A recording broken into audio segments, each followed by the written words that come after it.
नमस्कार दोस्तों,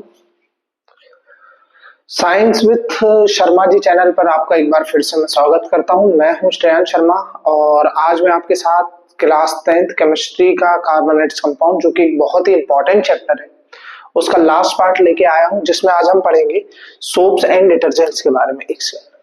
आज हम किसके बारे में पढ़ेंगे? सोप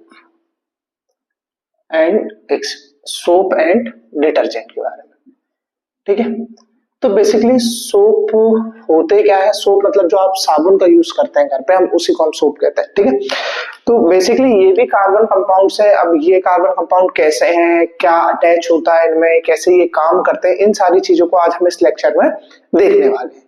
तो बेटा होता क्या है, बेसिकली जो सोप्स होते हैं वो एक लंबी चेन होती है कार्बोक्सिलिक एसिड्स की, जिसमें कि सोडियम और पोटेशियम सॉल्ट भी इन्वॉल्व रहते हैं। जैसे कि अगर मैं आपसे कहूं कि आपको डेफिनेशन लिखनी है किसकी, आपको डेफिनेशन लिखनी है सोप की, तो आप सोप की डेफिनेशन लिखेंगे कि सोप्स कंसिस्ट ऑफ सोडियम और potassium of long carboxylic acid chain.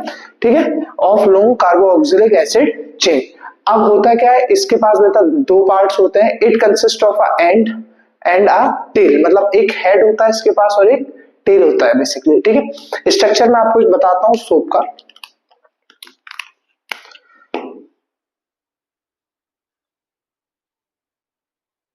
ठीक है, ये रहा, ये सोप का स्ट्रक्चर है। ये जो आपने देखा, ये जो जिगजैग पैटर्न यहाँ पर बन रहा है, ये जो जिगजैग पैटर्न है, ये पैटर्न शो करता है आपकी चेन को। किसको शो करता है बेटा? ये चेन को। और इसी को हम टेल पार्ट कहते हैं। क्या कहते हैं हम इसको? Tail part. ठीक है, टेल मतलब पूंछ, वही। और ये होता है बेटा हेड, HEAD, हेड। ठीक है, तो बेसिकली आप सोप की डेफिनेशन लिखेंगे कि सोप कंसिस्ट ऑफ सोडियम और potassium salts of long chain of carboxylic acids.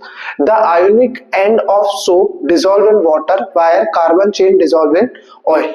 मतलब कि आयोनिक एंड ये वाला होता है। ये क्या है बेटा? ये आपका आयोनिक एंड है और ये आपकी बेटा चेन है। ये आपकी क्या है? चेन है।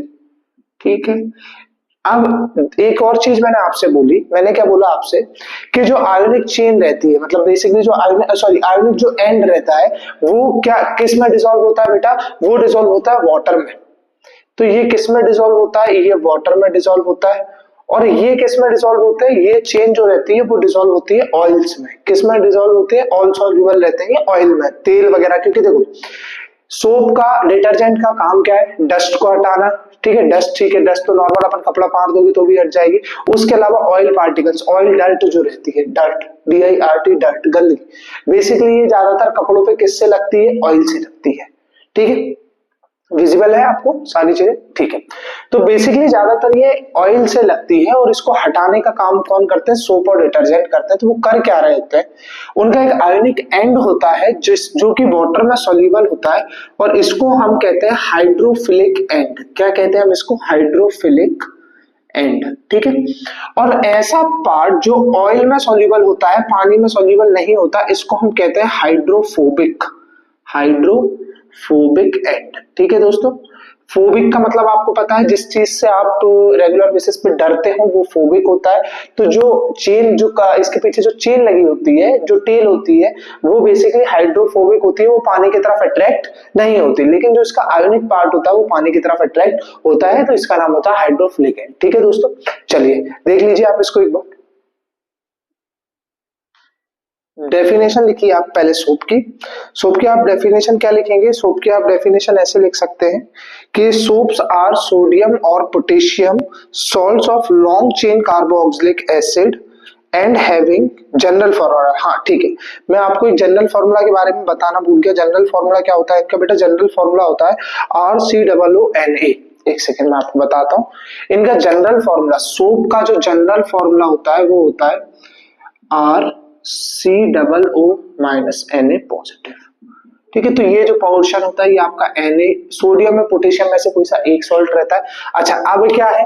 और ये GF बेटा आपकी वाली GF नहीं है, ये सोप का जनरल फॉर्मूला है ना। ठीक है, तो R का मतलब होता है बेटा कार्बन चेन। R का मतलब क्या होता है? Carbon chain.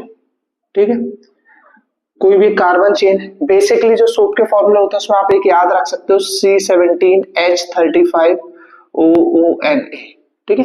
ये भी सोप का फॉर्मूला होता है। ये आर की वैल्यू यहाँ पर मतलब क्या रख सकते हो आप, आर की आप एक वैल्यू रखते हो C17H35, अगर आप यहाँ पर रख देते हो और COONA बाद में अटैच हो जाता है तो पूरा जो बन जाता है कंपाउंड वो बन जाता है आपका सोप, ठीक है। ये चीज आपको क्लियर है।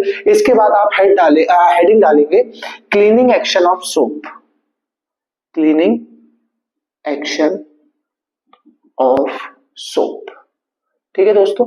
आप हेडिंग बनाइए, मैं इसको मिटा के आगे आपको पढ़ाना चालू करता हूँ। इसको लिखना है तो आप स्क्रीनशॉट ले लीजिए इसका। चलिए तो आप देखिए और क्या क्लीनिंग एक्शन में हम देखते हैं। मान लो हम एक डर्ट पार्टिकल या ऑयल डर्ट पार्टिकल बना लेते हैं। जैसे मान लो ये एक पार्टिकल है ऑयल डर्ट पार्टिकल, ठीक है, ये ऑयल है। आपकी व्हाइट जो भी शर्ट वगैरह है, अगर उस पर कोई डर्ट या ऑयल पार्टिकल लग जाता है तो वो एक ऑयल पार्टिकल मैंने बना लिया कि ये वो ऑयल पार्टिकल है। अब बेसिकली हो क्या रहा है इसमें, जैसे ही आप इस ऑयल पार्टिकल वाले क्लॉथ को पानी के अंदर डाल के उसके ऊपर साबुन का यूज करोगे, किसका यूज करोगे, सोप साबुन का यूज करोगे, तो बेसिकली साबुन का ये स्ट्रक्चर होता है। इसमें ये जो आयोनिक एंड है Na वाला वो हाइड्रोफिलिक है, मतलब ये किससे प्यार करता है, किसकी तरफ अट्रैक्ट होता है, ये होता है वाटर की तरफ अट्रैक्ट, ठीक है, वाटर की तरफ। और जो हाइड्रोफोबिक एंड है वो होता है ऑयल की तरफ अट्रैक्ट। इसका मतलब ये जो हाइड्रोफोबिक एंड वाली जो चेन है वो किसकी तरफ अट्रैक्ट होगी बेटा, वो चेन अट्रैक्ट होगी ऑयल की तरफ, ठीक है। और ये जो हाइड्रोफिलिक वाला एंड है ये किधर अट्रैक्ट होगा, ये अट्रैक्ट होगा पानी की तरफ, ठीक है। ऐसे ही ये जो मॉलिक्यूल्स हैं ये अपना स्ट्रक्चर बना देते हैं इसके आसपास और इसको ये ट्रैप कर लेते हैं। ट्रैप कर लेते हैं मतलब अपने जाल में फंसाना एक तरीके से, ठीक है। ये Na+ यहां पर एक और बना दो, ठीक है, Na+। ये जो आप स्ट्रक्चर देख रहे हो जिसमें एक ऑयल पार्टिकल को सोप मॉलिक्यूल्स द्वारा ट्रैप कर लिया गया है, इसी स्ट्रक्चर को बेटा हम कहते हैं मिशेल। क्या कहते हैं बेटा हम इस स्ट्रक्चर को, मिशेल कहते हैं, ठीक है, MECELLE। इसको हम क्या कहते हैं बेटा, मिशेल। और इसी फॉर्मेशन को कहा जाता है मिशेल फॉर्मेशन। क्या कहा जाता है इस फॉर्मेशन को, मिशेल फॉर्मेशन कहा जाता है, जिसमें कि जो ऑयल है उसके ऊपर आपकी चेन के जो टेल रहती है वो आके अट्रैक्ट होती है और जो आयोनिक एंड है वो वाटर में रहता है, ठीक है, बाहर घूमता रहता है। अब होता क्या है बेसिकली, ये जो सोप का ये जो बना हुआ है, ये जो स्ट्रक्चर बना हुआ है, मिशेल स्ट्रक्चर जो बना हुआ है, इसको जब आप कपड़े को रब वगैरह करते हैं तो ये जो अट्रैक्टिंग रहता है, ये जो चेन रहती है, ये इस ऑयल पार्टिकल को इसमें से निकाल देती है और आपका जो क्लॉथ रहता है वो कैसा हो जाता है, क्लीन हो जाता है, ठीक है। तो ये तो था क्लींसिंग एक्शन ऑफ सोप। अब एक और चीज जो आपसे यहाँ से पूछी जाती है कि वाई द सोप सोल्यूशन जो रहता है वो क्लाउडी अपीयर्स करता है, मतलब एक अपन को झाग टाइप का क्लाउडी अपीयरेंस आता है। वो क्यों आता है, क्योंकि जो सोप मिसेल्स बनते हैं, ये जो मिसेल्स बनते हैं, ये इनका जो साइज रहता है वो थोड़ा बड़ा होता है, जो कि लाइट को स्कैटर कर देते हैं। और लाइट को स्कैटर करने की वजह से ही हमें इनका जो कलर रहता है, जो सोप सोल्यूशन का कलर रहता है वो हमें क्लाउडी कलर का दिखता है, मिल्की क्लाउडी कलर रहता है उसका, ठीक है। तो आपको ये स्ट्रक्चर भी आपको याद रखना है, इसी को हम मिशेल कहते हैं और यही मिशेल फॉर्मेशन है। बेसिकली अगर आपको मिशेल की भी डेफिनेशन लिखनी है तो आप लिख सकते हो कि the formation of clusters of soap molecule. मैं मिशेल की डेफिनेशन लिख रहा हूं, formation of cluster of soap molecule around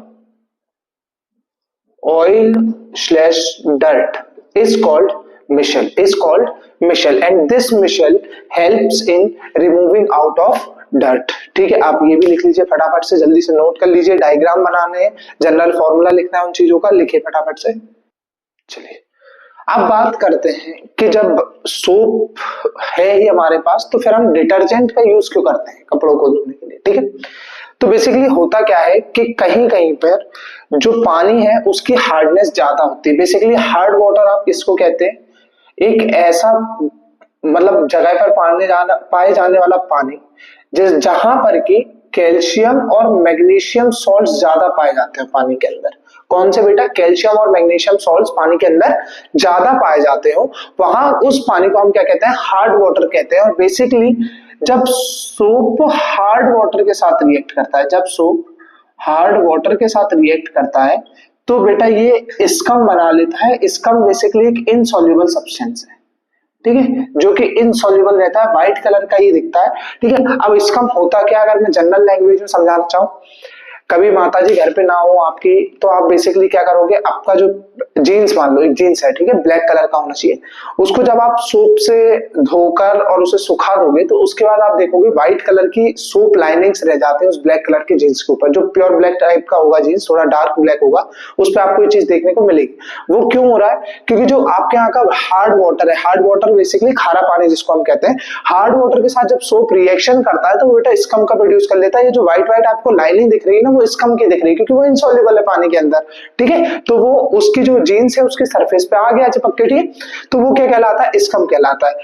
अब हार्ड वाटर अगर है तो मैं कपड़ों को कैसे धोऊं, उसके लिए हमें यूज करना पड़ता है डिटर्जेंट का। किसका यूज करना पड़ता है बेटा, डिटर्जेंट। हेमा जया पुष्पा सबकी पसंद निर्मा। अच्छा, अब डिटर्जेंट कैसे काम करता है, डिटर्जेंट क्या होता है भाई, तो डिटर्जेंट का सबसे पहला काम यह है कि डिटर्जेंट रिमूव कर देता है परमानेंट हार्डनेस को। किसकी हार्डनेस को भाई, पानी की हार्डनेस को। क्यों, क्योंकि डिटर्जेंट के अंदर क्या प्रेजेंट होते हैं, डिटर्जेंट के अंदर क्या प्रेजेंट होते हैं, जो डिटर्जेंट रहते हैं। अब अच्छा, डिटर्जेंट की डेफिनेशन लिख लो आप पहले।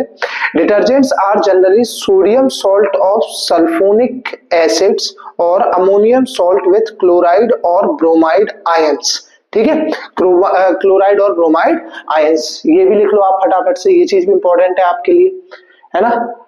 क्योंकि देखो, डिटर्जेंट सोप का तो पूछ लिए, सोप आप बता दोगे, उसका मिशेल फॉर्मेशन आप बता दोगे, लेकिन अगर आपसे उन्होंने कभी पूछ लिया कि डिटर्जेंट क्या काम करता है, डिटर्जेंट कैसे काम करता है, और मतलब यूज कैसे होता है डिटर्जेंट का, तो उसके लिए फिर आपके पास एक प्रॉपर जवाब होना चाहिए। तो क्या कहोगे आप सबसे पहले, कि जो डिटर्जेंट होते हैं वो परमानेंट हार्डनेस को रिमूव कर देते हैं, किसकी, पानी की। बहुत अच्छी बात है भैया, आपने बहुत अच्छी बात बताई कि पानी की परमानेंट हार्डनेस को रिमूव कर रहे हैं, ठीक है।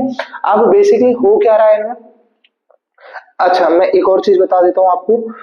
डिटर्जेंट्स मैंने डेफिनेशन आपको लिखवाई है, detergents are generally sodium salt of sulphonic acid, ठीक है, sodium salt of sulphonic acid. तो इसके लिए आप एक स्ट्रक्चर बना लीजिए अगर आपको बनाना है तो। जैसे मान लो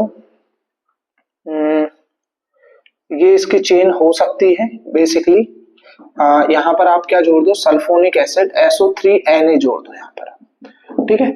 तो ये भी किसका स्ट्रक्चर, ये ऐसा डिटर्जेंट का स्ट्रक्चर रहता है, यहाँ पर बेंजीन रिंग वगैरह जुड़ी रहती है। तो बेसिकली डिटर्जेंट होते यही है, काम क्या है कि वाटर की परमानेंट हार्डनेस को रिमूव कर देते हैं, ठीक है। इसके अंदर सोडियम सॉल्ट प्रेजेंट होता है और इनके हार्ड वाटर के अंदर कैल्शियम और मैग्नीशियम सॉल्ट प्रेजेंट होता है, ठीक है। तो यहाँ पर दोस्तों हमारा जो चैप्टर है वो खत्म हो गया है। एक चीज जो आपको मैं बताना भूल गया था वो था बेटा बेंजीन का स्ट्रक्चर, है ना।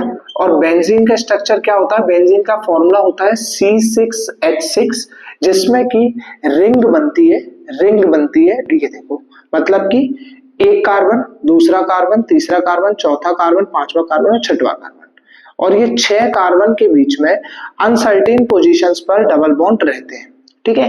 एक यहाँ मतलब एक सिंगल बॉन्ड, फिर एक डबल बॉन्ड, एक सिंगल बॉन्ड, एक डबल बॉन्ड, एक सिंगल बॉन्ड और एक डबल बॉन्ड। तो और यहाँ पर देखो 2 और 1 3, तो यहाँ पर एक H आ जाएगा, 2 और 1 3, तो यहाँ पर एक H, एक H यहाँ पर, एक H यहाँ पर, एक यहाँ पर और एक यहाँ पर, ठीक है।